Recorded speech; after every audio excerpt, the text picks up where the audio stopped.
To all the students and parents. बच्चों कैसे हैं आप सब। आई होप आप सब अपना ध्यान रख रहे हैं। चलिए शुरुआत करते हैं आज की वर्कशीट की। आज की वर्कशीट का हमारा नंबर है 116।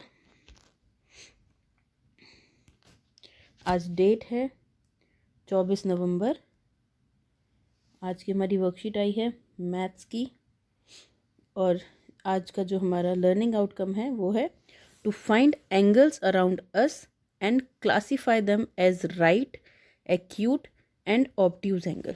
मतलब हमारे आसपास जो भी एंगल्स हैं उन सब को क्लासीफाई करना और उनमें से राइट एंगल, एक्यूट एंगल और ऑब्ट्यूज एंगल ढूंढना। चलिए शुरू करते हैं बच्चों। आपने पिछली वर्कशीट में देखा था कि शिवानी ने तिल्लियों से कोण बनाया था। शिवानी की एक दोस्त सुखमन ने तिल्लियों से अपना नाम लिखा। ये देखिए, उसने अपना नाम लिखा हुआ है तिल्लियों से। उसने अपने नाम में कोण भी ढूंढे। देखिए बच्चों, उसने किसी भी अल्फ़ाबेट में कोई कर्व नहीं लगाया है। मतलब एस को उसने ऐसे नहीं लिखा, यू को ऐसे नहीं लिखा, एम को ऐसे नहीं लिखा। मतलब उसने किसी अल्फ़ाबेट में कोई भी कर्व नहीं लगाया है, सिर्फ सीधी सीधी लाइनें बनाई हैं। आपको भी ऐसे ही अंग्रेज़ी में अपना नाम लिखना है और उसमें कोण ढूंढने हैं। जैसे मैं लिखती हूँ अपना नाम,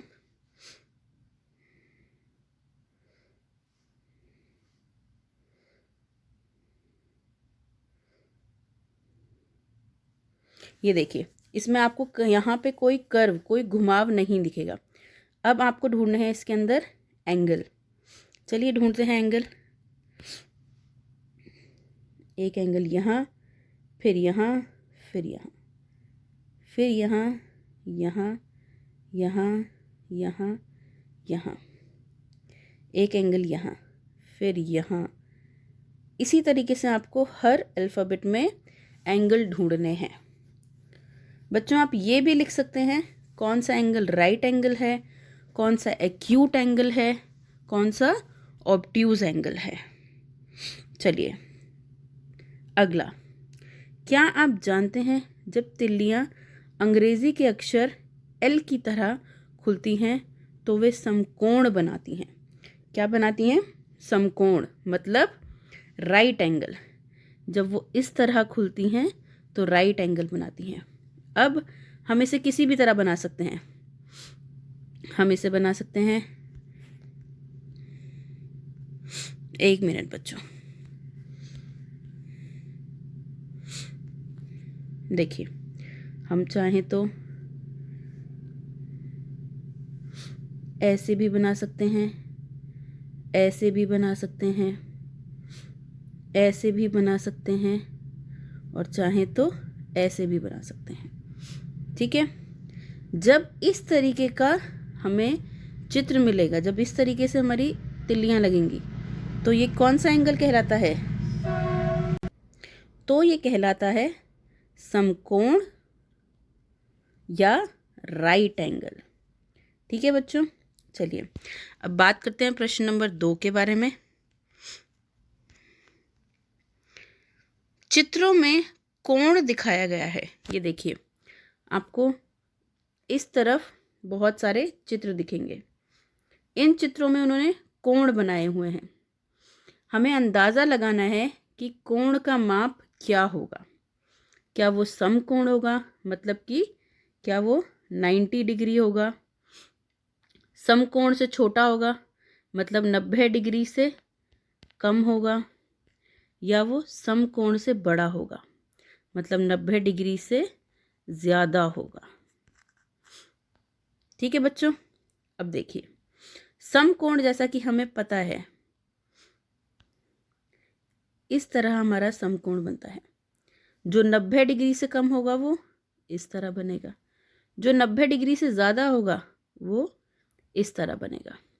तो अब ये जो हमसे एंगल्स पूछे गए हैं, जो एंगल्स उन्होंने मार्क किए हुए हैं, हमें उन एंगल्स के हिसाब से बताना है कौन सा समकोण है, कौन सा समकोण से छोटा है, कौन सा समकोण से बड़ा है।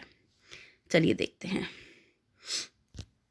सबसे पहले बात की गई है सिजर्स, कैंची की।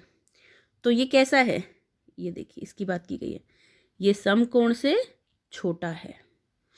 चलिए इसके बाद है ये जो स्टॉप का सिग्नल है, ये देखिए, अगर हम इस तरीके से बात करें, अगर ऐसे बनता तो ये समकोण होता, अगर ये इस तरह की लाइन के साथ होता तो ये समकोण से छोटा होता। लेकिन आप जैसे देख सकते हैं ये इस तरह बना हुआ है, इसका मतलब ये समकोण से बड़ा है। चलिए अगले की बात करते हैं। ये देखिए, ये लेकिन हमें समकोण जैसा लग रहा है। ये कैसा लग रहा है, समकोण जैसा, तो ये समकोण है। अब बात करते हैं अगले की। अब हमें दी गई है एक पतंग। क्या दी गई है, एक पतंग। देखिए ध्यान से बच्चों, ये भी समकोण ही है। अब ये एक भुजा है जिसको खोलकर दिखाया गया है, तो ये समकोण से थोड़ा सा ज़्यादा है, समकोण से थोड़ा सा ज़्यादा है। चलिए, पेरेंट्स के लिए सुझाव है, बच्चों से पूछें कि घर की कौन कौन सी वस्तुओं में उन्हें समकोण दिखाई देता है। अब वो चाहें तो समकोण खुद बना भी सकते हैं चीज़ों से, जैसे दरवाज़ों से, खिड़कियों से, और घर के किसी फर्नीचर को जोड़ के। अब जब वो ये बताएंगे कि किन किन चीज़ों में उन्हें समकोण दिखाई देता है, तो उन्हें समकोण से कम यानी कि छोटे कोण का और समकोण से बड़े कोण के का भी अच्छे से समझ आएगी।